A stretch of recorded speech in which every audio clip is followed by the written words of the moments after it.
விடுதலை புலிகளின் முக்கிய தலைவரை பாராட்டும் பௌத்த பிக்கு.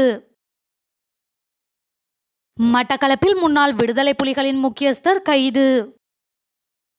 மாவீரர் நாள் நிகழ்வுகளை குழப்பும் இலங்கை அரசு, நாடு கடந்த தமிழீழ அரசாங்கம் கடும் கண்டனம்.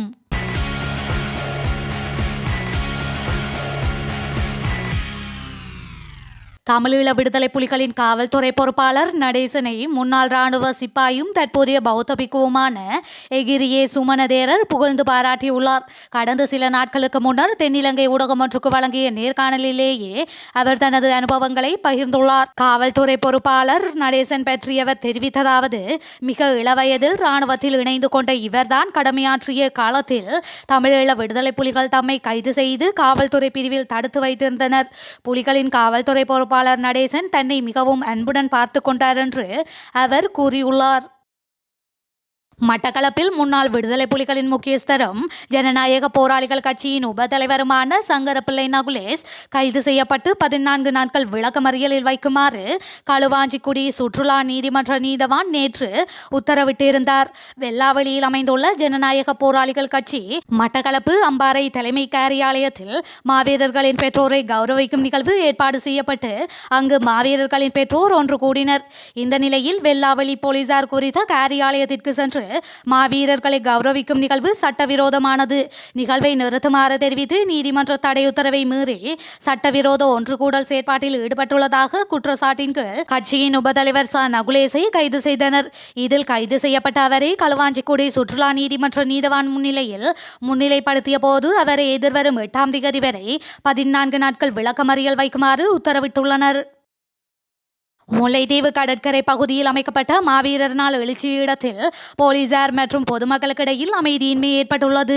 மாவீரர் நாளாக கார்த்திகை 27ஆம் நாள் திங்கட்கிழமை வடக்கு கிழக்கு பகுதிகளில் உள்ள மாவீரர் துயிலும் இல்லங்களில் மாவீரர்களுக்கு சுடரேற்றி வணக்கம் செலுத்த மக்கள் தயாராகி வரும் நிலையில் போலீசார் பல தடைகளை ஏற்படுத்தி வருகின்றனர். அந்த வகையில் முல்லைத்தீவு கடற்கரை பகுதியில் அமைக்கப்பட்ட மாவீரர் நாள் எழுச்சி இடத்திற்குள் திடீரென நுழைந்த போலீசார் மாவீரர் துயிலும் இல்லங்களில் நடப்பட்ட சிவப்பு மஞ்சள் கொடிகளை உடனடியாக அகற்றுமாறு குழப்பத்தில் ஈடுபட்டுள்ளனர். இதன் காரணமாக குறித்த பகுதியில் போலீசார் மற்றும் பொதுமக்களுக்கிடையில் அமைதியின்மை ஏற்பட்டுள்ளமை குறிப்பிடத்தக்கது.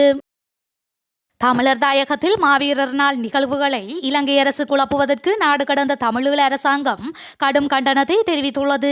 நாடு கடந்த தமிழீழ அரசாங்கம் வெளியிட்டுள்ள அறிக்கையிலேயே இவ்வாறு குறிப்பிடப்பட்டுள்ளது.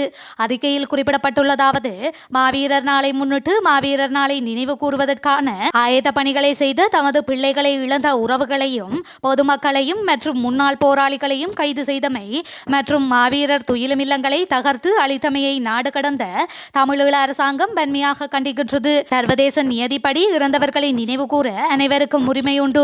சிங்கள பேரினவாத அரசு மீண்டும் மீண்டும் தனது கோர முகத்தை காட்டி நிற்கின்றது. உடனடியாக மாவீரர்களை நினைவு கூறுதலை எந்த தடைகளுமின்றி நினைவு கூற சர்வதேசம் உடனடியாக அழுத்தம் கொடுக்க வேண்டும் என நாடு கடந்த தமிழீழ அரசாங்கம் வேண்டுகின்றது என்று குறிப்பிட்டுள்ளது. அரசாங்கமும் போலீசாரும் படையினரும் பயங்கரவாத தடை சட்டத்தை பயன்படுத்தி தமிழர்களை முடக்க பார்க்கின்ற போதும் அவர்களை அடக்க முடியாது என தமிழ் தேசிய கூட்டமைப்பின் மட்டக்களப்பு மாவட்ட நாடாளுமன்ற உறுப்பினர் ரா சாணக்கியன் தெரிவித்துள்ளார்.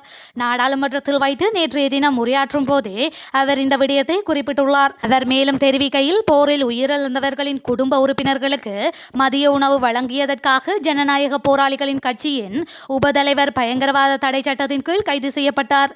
அரசாங்கமும் போலீசாரும் படையினரும் பயங்கரவாத தடை சட்டத்தினூடாக எமது இனத்தை முடக்க பார்க்கின்றார்கள். எமது இனத்துக்காக இனத்தின் விடுதலைக்காக போராடிய மாவீரர்களின் துயிலும் இல்லங்களை தரைமட்டமாக்க முயலும் அரசு தரப்பினரும் இனவாதிகளும் எம்மவர்களின் கல்லறைகளை பார்த்து இன்றளவிலும் பயப்படுவது ஏன்? தமிழர்களின் உணர்வெழுச்சியை அவர்களால் அடக்க முடியாது. மாவீரர்களின் சாபத்தை கோட்டாபய அனுபவித்தது போல் தற்போதைய ஜனாதிபதி ரணில் அனுபவிக்கும் காலம் வெகு தொலைவில் இல்லை. இந்த கார்த்திகை மாதம் எம்மவர்களுக்கு அஞ்சலி செலுத்தும் மாதமாகும். அஞ்சலி செலுத்துவதற்கு கூட இந்த நாட்டில் எமது இனத்துக்கு உரிமை இல்லையா என அவர் மேலும் கேள்வி எழுப்பியுள்ளார். முல்லைத்தீவு முள்ளிவாய்க்கால் பகுதியில் விடுதலை புலிகள் அமைப்பினரால் புதைத்து வைக்கப்பட்டதாக கூறப்படும் இராணுவ உபகரணங்கள் மற்றும் பெறுமதியான பொருட்களை தேடி இன்றும் 4வது நாளாக அகழ்வு பணிகள் மேற்கொள்ளப்பட்டு வருகின்றன. போரின் இறுதி நாட்களில் முள்ளிவாய்க்கால் மேற்கு பகுதியில் உள்ள கடற்கரை பகுதியொன்றில் விடுதலை புலிகளால் பெறுமதியான பொருட்கள் உள்ளிட்ட இராணுவ உபகரணங்கள் புதைத்து வைக்கப்பட்டதாக தெரிவித்து நீதிமன்ற உத்தரவுக்கமைய கடந்த 23/11/2023 அகழ்வு நடவடிக்கைகள் ஆரம்பிக்கப்பட்டன. நேற்றைய தினம் முன்னெடுக்கப்பட்ட அகழ்வு நடவடிக்கைகள் நேற்று மாலை இடைநிறுத்தப்பட்டு இன்று 4வது நாளாகவும் மீண்டும் ஆரம்பிக்கப்பட்டது.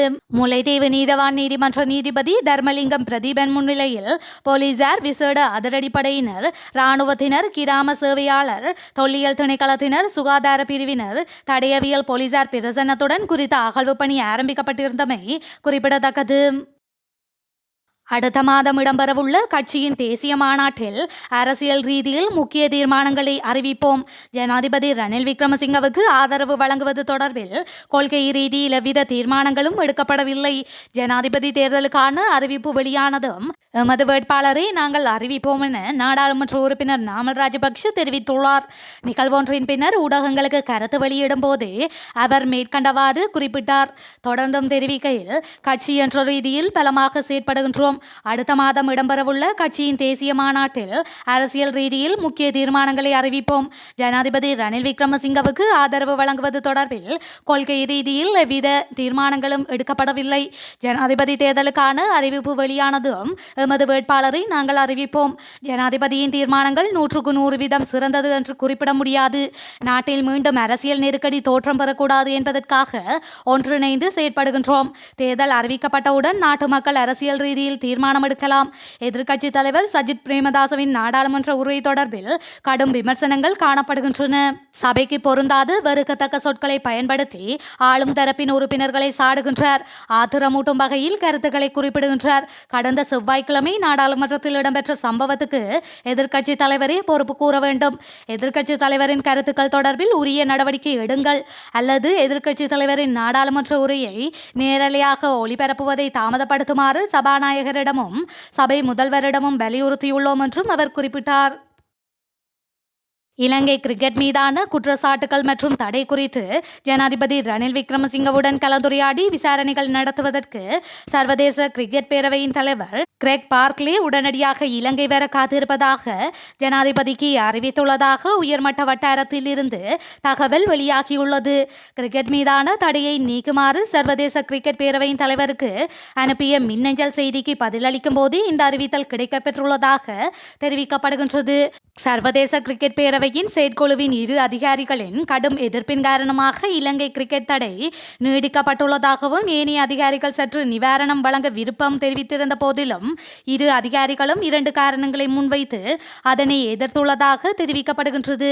இதேவேளை ரக்பி கால்பந்தாட்டம் தொடர்பில் விளையாட்டுத்துறை அமைச்சர் எவ்வாறு செயற்பட்டார் என்பதை அனுபவத்தில் அறிந்த குறித்த இருவருமே கிரிக்கெட் இடைக்கால குழு நியமிக்கப்பட்ட பின்னரும் கலைக்கப்படாமல் இருந்தமையினால் இவர்கள் இருவருமே எதிர்ப்பதாக கூறப்படுகின்றது.